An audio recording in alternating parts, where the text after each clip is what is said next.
Hey, you got to see this. I've been given this report. It says we were taking millions of contracts in dollars in contracts to create things like PowerPoint slide and meeting minutes. Folks, if you don't know how to run PowerPoint slides, learn. It's a tutorial on your computer. Go learn for free. It's okay. Take your own notes. Wow, I'll send you one of my pencils if you need one, but we're not paying millions of dollars for consultants to do this for us.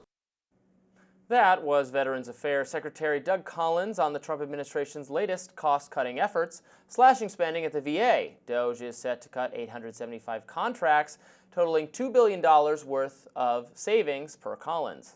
Collins alleged core services at the VA aren't going to be touched. But among programs that are cut, health care services, cancer programs, and even burial funding assistance are on the chopping block.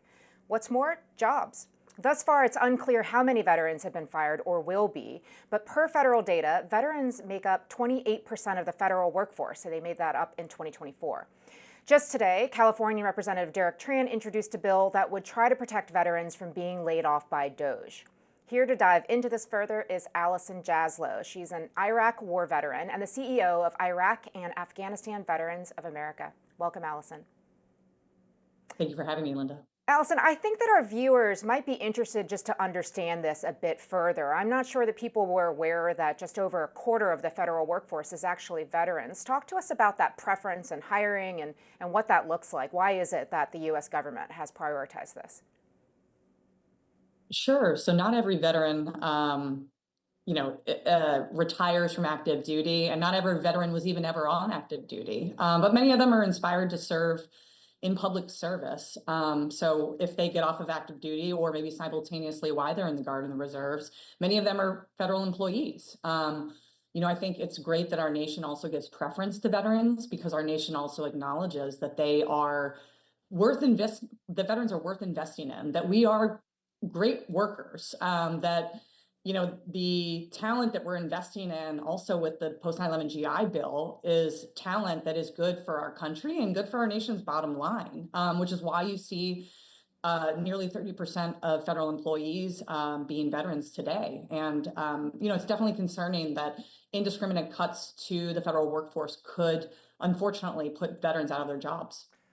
I guess I'm going to press you to defend this a little bit more. I've heard anecdotally from numerous people who work in the federal government that trying to get around the veterans preference in hiring is very difficult and makes government run inefficiently because it is hard to when they have someone in mind they want to hire for a position, the fact that if they list the position that it's available, it will get filled by veteran, and they have to consider veterans first. If these people, many veterans are, of course, fantastic workers, certainly, and should have a equally fair shot at employment in the federal government. But to prefer them, isn't that no difference from preferring people from other reasons that the Trump administration doesn't want to have preferences for, race or anything of that nature?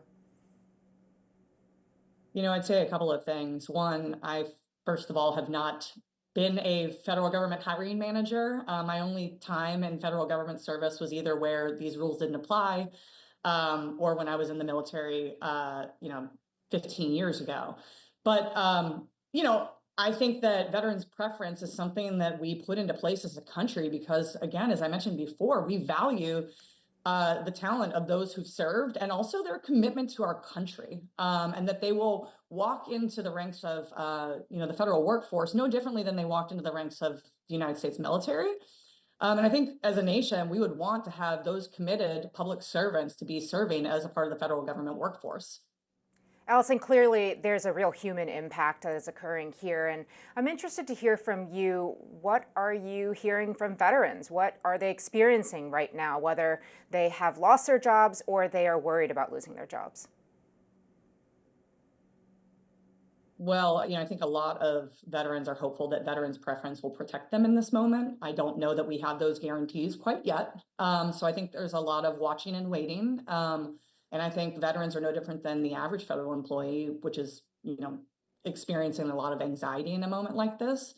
But we already have examples of veterans who have been laid off as a part of the desire to shrink the federal workforce. And that's unfortunate. You have folks who have given a lot to this country, who are losing their jobs to make a political point. And, I think it's a tragedy, not just in this moment, but I think, our nation's veterans, but also specifically my generation of veterans, have been subjected to a lot because of our nation's politics over the last 20 years. And this is just another sad example of that.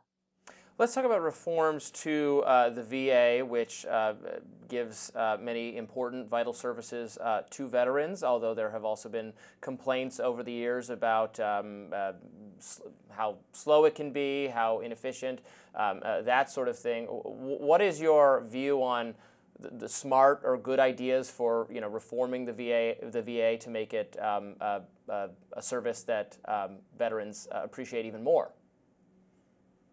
Sure. And first of all, I would say that if there's any wasteful spending at the VA or any other agency, I think it is wise that we take a look at that and reinvest those resources more efficiently into providing, the services across the government that we as a public and a nation, and not just veterans, need.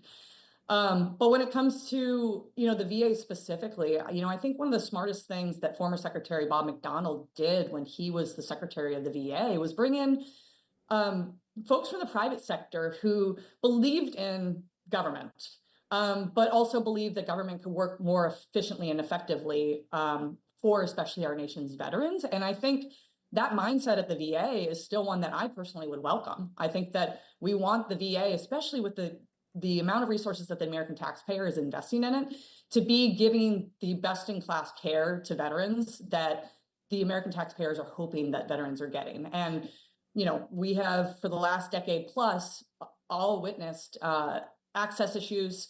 VA still has best-in-class care, but if veterans can't get connected to that care, that's a problem. And I think it's something that we relentlessly need to stay at as a nation. And I also think that we should all welcome outside-of-the-box thinking inside government to help make sure our nation's veterans get access to the care and the benefits that they deserve and earn. Allison, I know you're tight for time today, so just one more question from me. Speaking of the private sector, there's been some concern here in Washington, D.C. and in other communities around the country about the potential downstream impact of these cuts on industries that really rely on veterans for their workforce as well, including defense contractors. Are you hearing any concerns on that front from where you sit?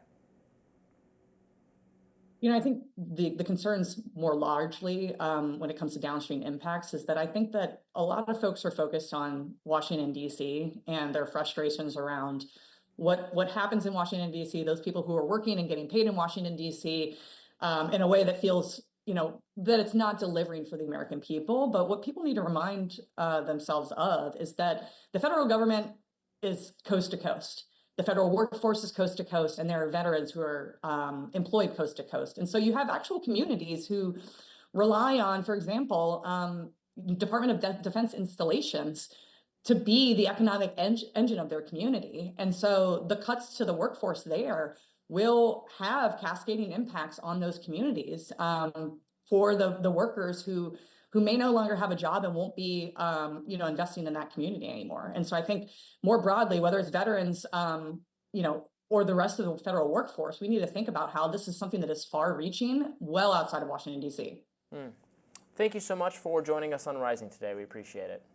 Thanks, Allison. Thank you for having me. Coming up next, President Trump's latest immigration policy might not be quite what you expect. We'll discuss. Stay with us.